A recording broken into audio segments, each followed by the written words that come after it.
Felder, Jurassic Park. I mean, we're gonna hang here for a second. And again, if you're just joining us, Sure. welcome. Field of 12 After Dark. We are all recovering from this back and forth 15 round bout. Roman Army versus their intra conference rivals at LSU. That thing went all the way down to the wire. LSU, it is a shock. Even though it's technically 10 versus 6, we keep looking at Alabama, even with their left arm blown off with a loss. We still worry about them haunting and stalking their way, through the rest of the movie, coming out of this thing alive. That is apparently done. Felder, where does this move either team? With respect to the playoff, I think obviously we're going to see LSU move up, and they're going to become LSU might become the Best team, two team, the best two lost team. But more importantly, like they've got an opportunity because now they've got skin. Because remember, one of their losses is to Florida State. Yeah, correct. Their other loss is to Tennessee.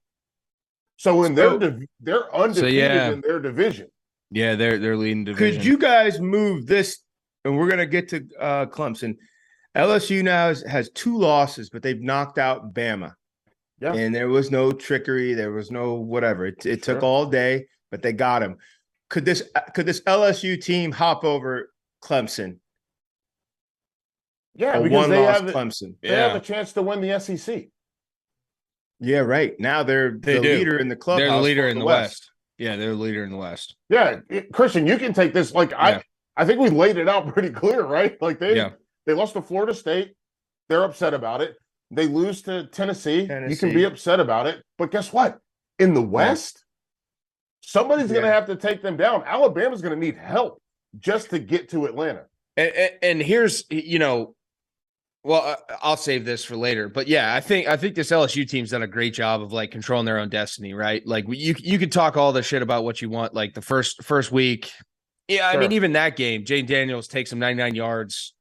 They lose on a blocked field goal. Like, okay, cool. Like you can evaluate that however you want to evaluate it. But then moving into this Tennessee team, great team. They caught them on the up and up after they had just beat Bama. Like there's a lot of momentum for the Tennessee team heading into that game, and they got it done. But yeah, they control their own destiny now, and I think it throws a big monkey wrench in this whole operation, right? Even when you're talking big, but when you're talking big picture of college football playoffs, it's been 2 SEC teams. Yeah.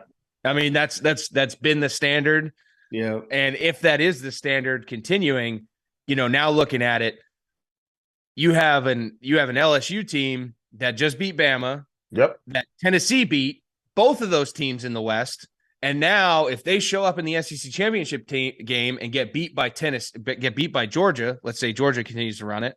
Yeah. Now you have a Tennessee sitting at 1 loss. Bingo. And they have 2 wins against both the teams on the West. So do you take both the teams from the East in Georgia and Tennessee into the college football playoff? I would say you have to.